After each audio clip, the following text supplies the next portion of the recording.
Good afternoon. It's Mr. Idarola here. Unfortunately, I had to leave this afternoon. So what I wanted to do was leave you with a video tutorial to assist you with outlining the growth of slavery. I'm pretty sure we left off with tobacco and rice on Friday, so we should be good to go starting growth of slavery. I did leave directions for you to complete what was called a reality check prior to starting this. I also wanted you to complete your reflection activity for making a living in the colonies. So if you haven't done those two things, please keep in mind those two things have to be done before you move on to the actual outline. Okay, and you should have the reality check done, and you should have the reflection activity for making a living in the colonies done. Okay, so just keep that in mind. If that took you the first 15-20 minutes of class, you're okay. Okay, and I apologize for the noise. That's my dishwasher. Okay, so, hey, where did we leave off? We left off with tobacco and rice in class on Friday. And what I'm just going to do here real quick, just keep in mind, we're still using during reading strategies when we do this. So we're still doing this. You'll notice I keep doing this as we move on. We're doing recall, summarizing the selection and writing. So we're going to continue to do that. And we're going to continue to use delete, substitute, keep for our note taking. Delete some information, take out materials that are not important for your understanding, take out words or passages that repeat, substitute or reword or rewrite information in a way that makes more sense to you, and keep the most important information. And of course, we're doing this within the outline. And in fact, today we should start topic 2. So just keep that in mind. Now, just as a quick reminder, this is paragraph 3 and 4. You know, if you're absent on Friday and you missed this, keep in mind here's 3 and 4 to kind of get you caught up. If you're missing other parts of the outline, let me know. I'll make sure you have that information as soon as possible. Okay, but we did leave off with the plantation economy. You'll notice I called this rice, but it was part of tobacco and rice. And paragraphs 3 and 4 really had to do with rice production. You know, the geography of South Carolina and Georgia, made rice the cash crop along the coast, built dams, rice paddies, flooded fields to grow rice, drained fields during harvest.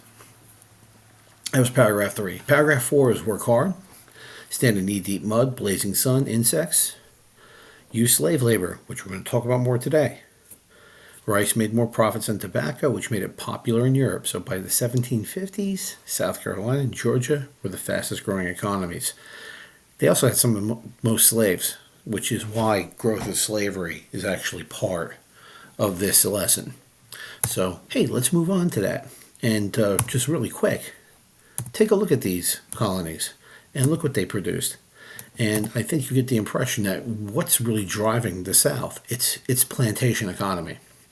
Tobacco and rice, indigo. Okay, you'll notice as you go further inland, though, that fur and timber still play a role. And many of these items were used for naval supplies, which were sold in Baltimore, Jamestown, Norfolk, and Charlestown. So just, keep that in mind. Okay, so this is the South. And again, this plantation economy drove the need for slaves.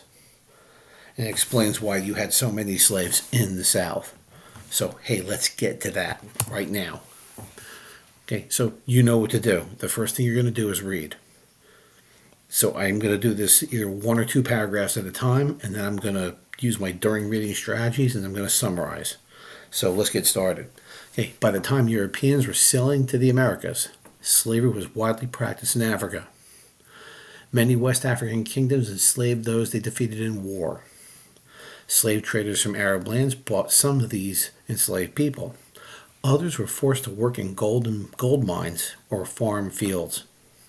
Okay, that's paragraph 1. And if you're not sure where we are, bottom of 87, I'm moving on to the second paragraph.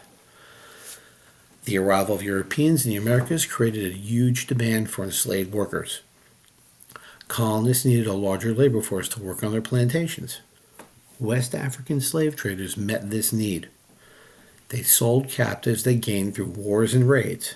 Slavery and the slave trade became major parts of the colonial economy. During reading strategies, I'm just going to stop here and go over them. I remember that slavery has existed since ancient times and was practiced, unfortunately, by many cultures and civilizations.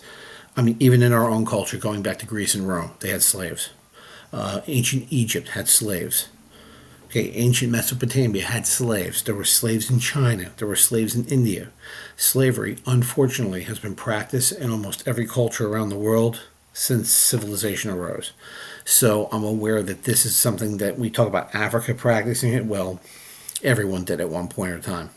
So something to keep in mind. European demand for slaves fueled African slavery like never before. Okay, basically, it puts slavery on steroids. It just supersized the need for slaves, and this is going to become a problem in Africa. We'll talk about later on, but yeah, this is not good.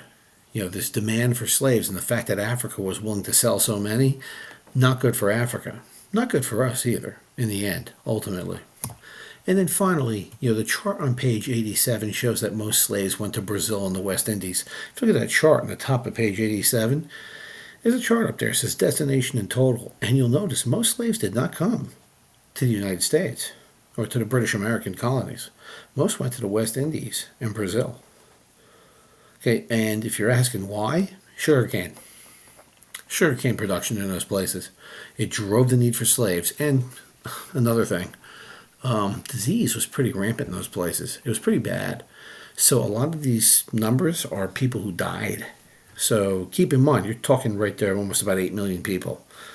And many of them died in slavery, in bondage, because the weather in Brazil and the West Indies was, it was tropical. So there was malaria, there was all kinds of infestation and disease, insects, name it, snakes. So many died, and that's what drove the need for more slaves. There's my during reading strategy. So what do we need to do here? Okay, notice what I put in red and purple here. This is what stood out to me in each paragraph as the most important information. So what did I do? Well, Roman numeral 1 is the growth of slavery. That's the first thing you want to note. This is not listed here, but this is a subtopic. It's the introduction. It's the introduction to growth of slavery. So I'm going to call it A intro. And there's my first paragraph. Slavery already practiced in West Africa when Europe sailed to the Americas. West African kingdoms enslaved those defeated in war. Arab slave traders bought some enslaved people. Others were gold mines, farm fields. So this paragraph is basically telling me that it was going on already. It was already there. They were doing this. And it wasn't unusual in warfare to capture your enemy and take them as slaves. It makes up for what you lost during the war. You lost people. You need new people to compensate for that loss. So you enslave the enemy you've conquered. It was not unusual in any civilization in the Eastern Hemisphere. Should point that out. It wasn't so unusual in the Western Hemisphere either. Should point that out. How about the second paragraph? Arrival Europeans in America creates huge demand for enslaved. And you'll notice sometimes I'll go beyond the actual first sentence. This one is the first sentence. Need large labor force for plantations. West African traders met needs. Sold captives in wars. Slave trade, major part colonial economy. Now I'm going to move a little fast. You're welcome at any time to pause this. We're about halfway done already. Okay, so just keep that in mind that if I'm going too fast, pause, check over your answers, and go. Last paragraph for the growth of slavery. It's on the bottom, page 87. For enslaved Africans, the voyage to America usually began with a march to a European fort on the West African coast. There, they were sold to Europeans who loaded them on ships. Very short paragraph. Okay, basically institutionalized kidnapping. That's all they're doing here. They're kidnapping people. So it's something to keep in mind. Must have been horrifying to be shipped like a product to the Americas. I mean, if you look at page 87, what you see there on that ship are the captives. And look how they lay on the ship's deck. It was pretty gross. Imagine that. There's no place for a bathroom.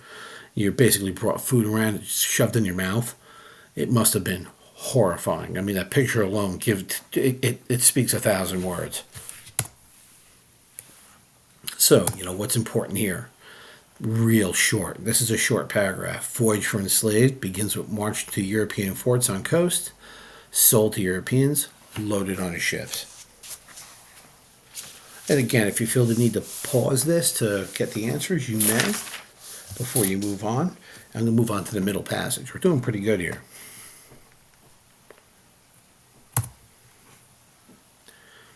And I'm on the Middle Passage. Okay, so, hey, first paragraph. The trip across the ocean was called the Middle Passage. This name came from the fact that it was often the second or middle leg of the three-part route known as the triangular trade.